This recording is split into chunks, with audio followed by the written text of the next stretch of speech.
ঠিক আছে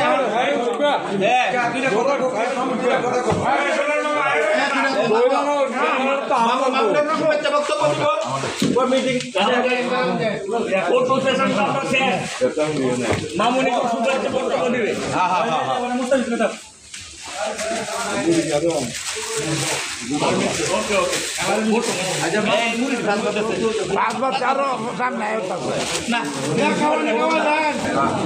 বাংলাদেশ জাতীয়তাবাদী দল বিএনপির পার্টি অফিস দুবরা থেকে আজকে আমি এখানে এসে আপ্লুত।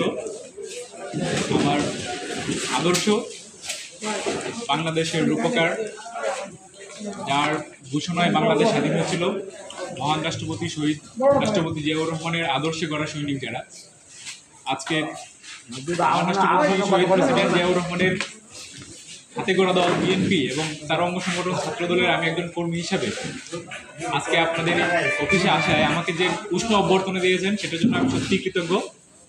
আমরা বাংলাদেশ জাতীয়তাবাদে যারা বিশ্বাস করি তারা দৃঢ়ভাবে প্রতিজ্ঞা করেছি আগামীর বাংলাদেশকে সুন্দর এবং সুশৃঙ্খল বাংলাদেশে রূপান্তর করতে আমাদের আগামীর রাষ্ট্রনায়ক, বাংলাদেশের ভবিষ্যৎ প্রধান জনাব তারেক রহমানের 31 দফার আলোকে বাংলাদেশকে বিনির্মাণের লক্ষ্যে আমরা ধানের শীষের পক্ষে কাজ করব এবং বাংলাদেশকে একটি সুশৃঙ্খল বাংলাদেশ গঠন করতে তারেক রহমানের দিক নির্দেশনা মেনে সকলে সম্মিলিতভাবে কাজ করে যাব, সেই আশা সেই প্রত্যাশা ব্যক্ত করে আমার বক্তব্য শেষ করছি।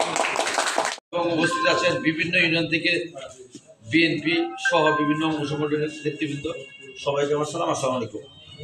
আমরা 16 ডিসেম্বরটাকে কেন টার্গেট করছি, ব্যাপক সমাগমের কেন টার্গেট করেছি, এটারও একটা কথা আছে।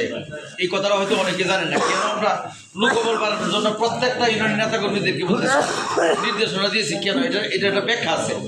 এটার ব্যাখ্যা কিন্তু অনেক, এটার ব্যাখ্যা শেষ নাই। তার কারণ হলো, 1 নম্বর ব্যাখ্যা হলো আমরা যেভাবে আছি আমাদের কিন্তু কমিটি, বিশেষ করে রাজনীতি যারা করি, আমরা আগের থেকে যারা রাজনীতি করি, রাজনীতির মূল ভিত্তি কিন্তু কমিটি। বিগত 16-17 বছর যারা কমিটির বাইরে আসাম দল কিন্তু আমরা বিরোধী দল ছিলাম, আমাদের কোনো কমিটি উদ্দেশ্যটা সফল করার জন্য আমরা একটা ব্যাপক সমাগম জানান দেওয়ার জন্য দুবরা 16 ডিসেম্বর কিন্তু আমরা টার্গেট করছি। এই জন্যই কিন্তু আমরা ব্যাপক লোক লাগবে। তারা যেভাবে আমাদেরকে ইনসাল্ট করছিল, যেভাবে টিটকারি সুলভ কথা বলছিল, তারা কিন্তু আস্তে আস্তে নিশ্চয় হইতে স্যার আমরা কিন্তু আস্তে আস্তে উপলব্ধি করতেছি। আশা করি সামনের কমিটির মধ্যেও ইনশাল্লাহ আমরা যদি প্রত্যেকটা ইউনিয়নে এরকম একটা শক্তি সঞ্চয় করতে পারি জনগণের দিয়ে, নেতৃবৃন্দ দিয়া, তাহলে কমিটিও কিন্তু আমাদের পক্ষে আসবে। সেই উদ্দেশ্যটাই কিন্তু এটা। পাশাপাশি আমাদের দুবরা উপজেলা যে সমস্ত অবৈধ ব্যবসা হচ্ছে, বালু ব্যবসা থেকে এখন কম্বল ব্যবসা, কম্বল ব্যবসা থেকে এখন ইন্ডিয়ানের সকল ব্যবসা যেভাবে চালু হচ্ছে, এইটার প্রতিবাদ করতে গেলে আমাদের শক্তির দরকার। এইটা যারা করতেছে, আমাদের একটা গ্রুপের মানুষ করতেছে, এই গ্রুপটাকে প্রতিবাদ করার জন্য আমরা শক্তি দরকার। এটা আমাদের বিএনপির জন্য ক্ষতি করতেছে, আমাদের দলের ক্ষতি হচ্ছে, তারা ব্যক্তি স্বার্থের জন্য আমাদের দলটাকে ক্ষতিগ্রস্ত করছে। কথাবার্তা শুনতে হয়, রিক্সাওয়ালার কথা বলে, বাজারের যে কেউ কথা বলতে পারে, যে কোনো জায়গায় যায়, কথা একটাই, এরা বালুর ব্যবসা করতেছে, এরা সিএনজি স্ট্যান্ডের দল করেছে, এরা ইন্ডিয়ান ব্যবসা করে, কম্বল ব্যবসা করে। এগুলোর প্রতিবাদ আমরা করবো ইনশাল্লাহ। 16 ডিসেম্বর আমরা জানান দেব যে আমরা এগুলোর প্রতিবাদ, আমাদের দলকে নষ্ট করে দিব না, দলের ইমেজ নষ্ট করতে দেব না। কাজে আপনাদের কাছে অনুরোধ, বিশেষ অনুরোধ, 2টা টার্গেট আছে, 2টা টার্গেট আসছে। কথা কর সময় তোমরা সামনে আমরা একটু সাইড দেন, একটু সাইড দেন, একটু সাইড দেন। এই ভাই নেতা ডাইরেক্ট উড়াই।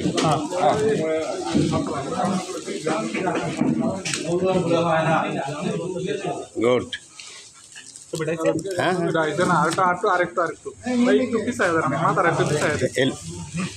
আমার অসুবিধা দিচ্ছে আমাকে। হ্যাঁ হ্যাঁ আমি একটু দৌড়ানো যায়।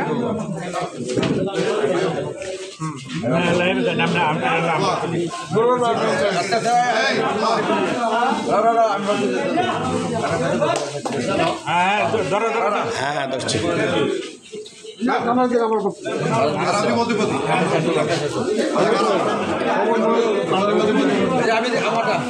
এই যে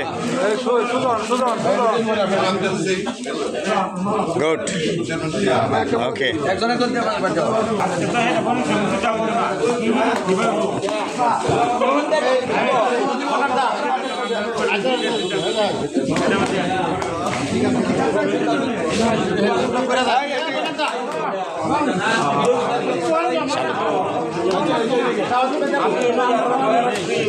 শাহাবুদ্দি ভাই হ্যাঁ